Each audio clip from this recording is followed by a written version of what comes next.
여러분 안녕하십니까? 오랜만에 다시 만나 뵈서 반갑고 기쁩니다. 제가 전문 유튜버가 아니라서 원래부터 있던 제 책상 앞에서 오래된 제 핸드폰으로 이 동영상을 찍어 올리는 내용이다 보니까 화질이나 음질이 좋지 않은 점 양해 부탁을 드립니다. 자, 이제 날씨가 조금씩 추워지면서 잠시 주춤했던 코로나가 다시 기승을 부리며 그렇지 않아도 움츠러드는 몸과 마음을 더 매몰차게 힘들게 하는 시간을 우리 모두가 함께 겪어가고 있습니다. 지금까지 경제 활동에 억제로 생활의 밑바닥까지 내려갔었던 수많은 자영업자들이 몸부림을 치며 다시 회생할 기회를 얻기도 전에 또다시 코로나의 전쟁으로 내몰리며 어쩔 방법이 없이 그저 한숨을 쉴 수밖에 없는 안타까운 처지들을 서로 바라볼 수밖에 없는 상태에 있습니다.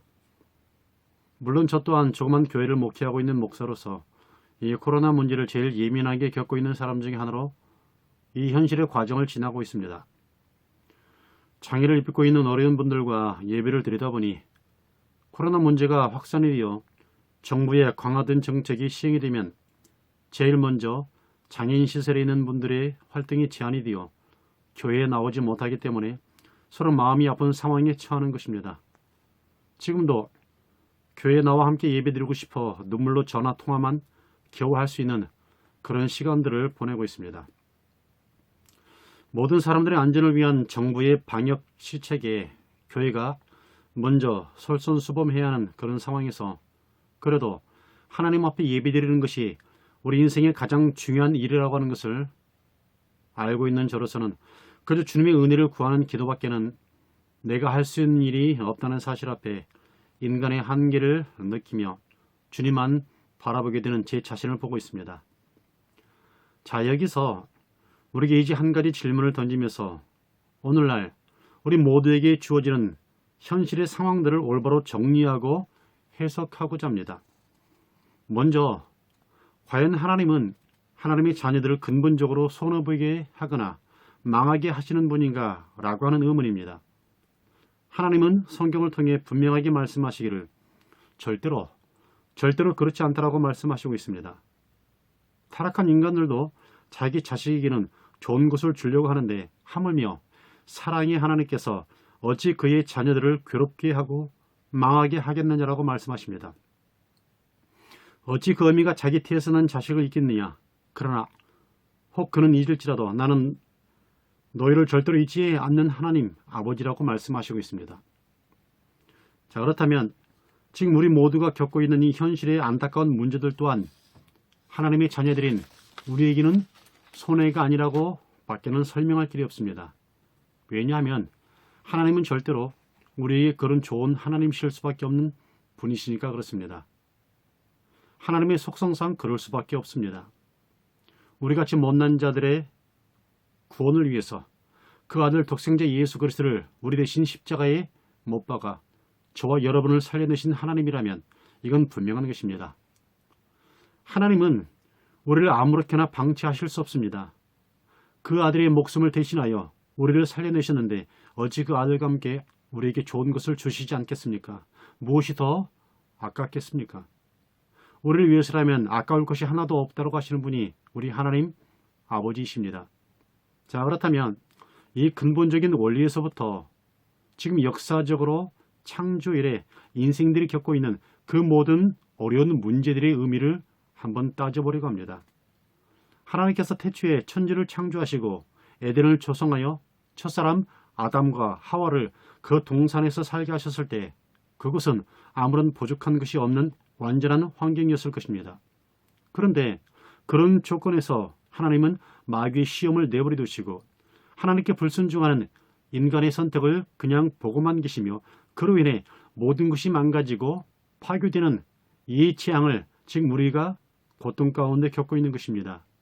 물론 우리 인간이 잘못한 것이지만 전지전능하신 하나님께서 그 모든 것을 얼마든지 해결하실 수 있었다는 이 차원에서 볼 때 결과론적으로 이 모든 것을 하나님이 허용하신 것이라고 우리는 볼 수 있는 것입니다. 그로 인해 오늘날 모든 인생들이 이런 가시와 엉겅퀴의 재앙 속에 떨어졌고 고난과 환란을 겪고 있는 것입니다.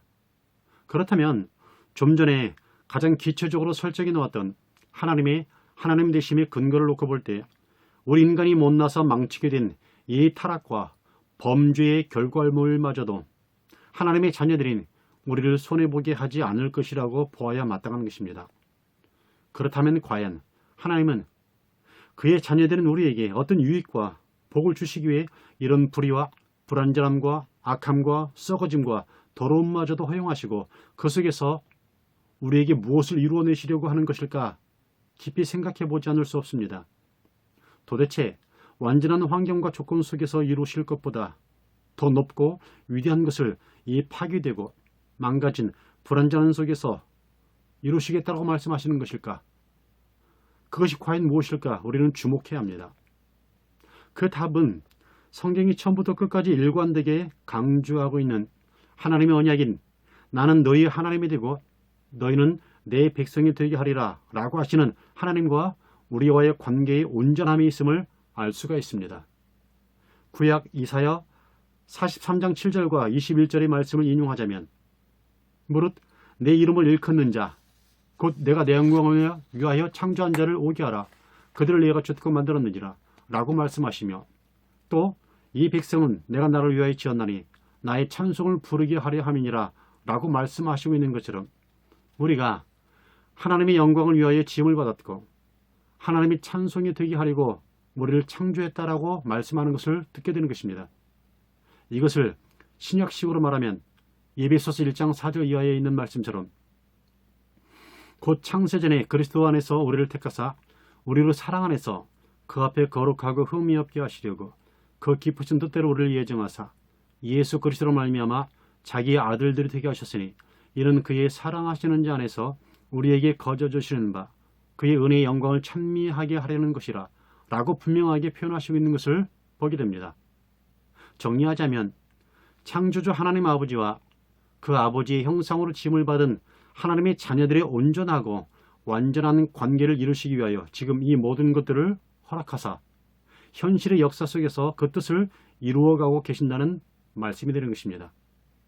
지금 이 땅은 그 한 가지 사실 때문에 존속되고 있다는 것입니다. 저는 여기서 하나님 아버지께서 우리에게 바라시고 목적하시며 요구하시는 그 마음의 뜻이 무엇인지를 뚜렷하게 확인하게 됩니다. 에덴의 완벽한 조건 속에서 나오는 그 관계보다 그보다 훨씬 더 깊고 높은 관계, 감히 그런 환경이란 조건으로 흐릴 수 없는 그 관계를 하나님께서 원하시고 있다는 것을 느끼게 된다는 것입니다.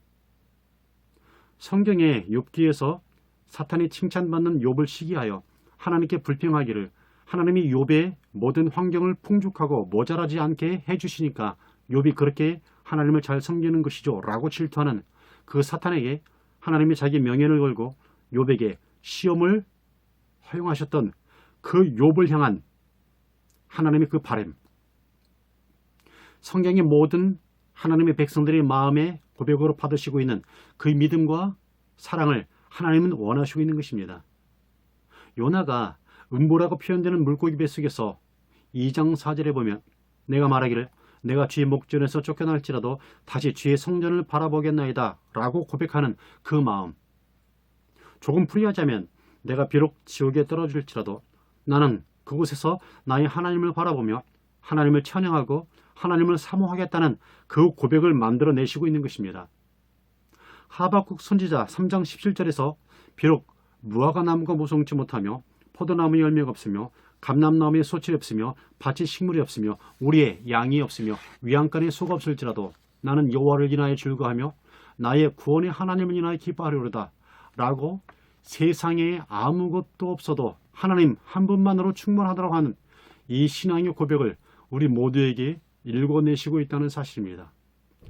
자, 그래서 어쩌면 우리가 창세로부터 모든 역사의 시간 속에서 그리고 앞으로의 영원까지 통틀어 우리를 지으신 하나님을 가장 최고로 영업케 할 수 있는 신자된 최고의 모습이 과연 무엇일까를 생각해 본다면 그것은 바로 이 땅에서 시간과 공간 속에서 사람이 육체를 가지고 살아가는 동안에만 유일하게 할 수 있는 진정한 예배로서 가장 안 좋은 조건 속에서 그럼에도 불구하고 하나님을 향한 믿음과 소망과 사랑의 고백을 온 마음으로 하는 우리 자세가 아닐까 하는 이 생각을 감히 해보게 되는 것입니다.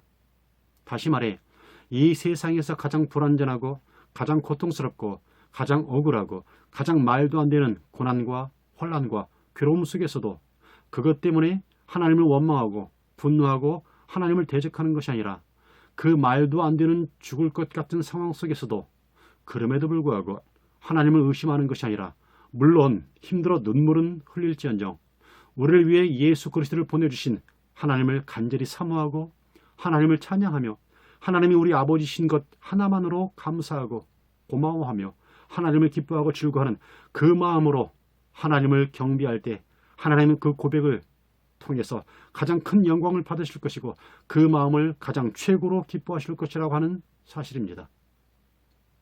하나님은 그의 자녀들에게 이것 말고 다른 그 무엇을 바라는 것이 아니라고 하는 것입니다. 하나님은 그 무엇이 부족한 분이 아니십니다. 모든 것이 충만하고 완벽하신 분이 우리에게 무슨 도움이나 업적을 바라시겠습니까? 하나님은 우리가 우리를 지으신 하나님 아버지를 향한 그 믿음과 사랑의 진정한 마음의 중심 그 하나를 우리에게 바라시고 있는 것입니다. 따라서 우리가 이 땅에서 가장 연약하고 열악한 상태에 있을 때 그때 그 조건과 환경에 지배당하지 않고 그 모든 것을 초월하여 하나님만을 사모하는 그 마음의 중심으로 하나님을 경배할 때 하나님은 이것을 최고의 예배라고 하지 않을까 생각해 보는 것입니다. 만약에 천사들이 우리 성도들을 보면서 부러워할 만한 것이 있다면 그건 단 하나, 우리가 이 땅에서 시공간의 제약을 받고 있는 가장 부족하고 불완전한 조건에서도 온 몸과 마음으로 하나님을 사모하며 기뻐하고 경배하는 모습으로 하나님을 기쁘시게 하며 하나님을 즐거이 찬송하는 하나님의 온전한 자녀가 되어 하나님의 이름을 영화롭게 할 수 있는 기회를 이 시간이라는 현실 속에서 허락받고 있다는 이것을 가장 부러워하지 않을까 짐작해 보는 것입니다. 그러므로 지금 우리에게 닥친 이 현실의 고단함과 어려움을 원망과 불평으로 끌고 가지 마시고 우리 인생에 단 한 번 주어진 우리 하나님 아버지를 가장 최고로 기쁘시게 할 수 있는 이 기회를 얻고 있는 줄 깨닫고 하나님을 온 마음으로 신뢰하고 온전히 하나님을 사모하며 하나님을 가장 기뻐하고 감사하는 마음으로 예배를 드림으로 이 세상의 조건을 뛰어넘는 하나님 아버지와의 가장 깊은 사랑의 관계를 이루시는 복된 인생이 되시기를 바랍니다. 이것으로 하나님을 가장 영화롭게 하는 인생 최고의 삶을 살아내시어서 우리에게 있는 그 고단한 인생으로 대반전을 이루시는 저와 여러분 되시기를 우리 주님의 이름으로 축원합니다. 감사합니다.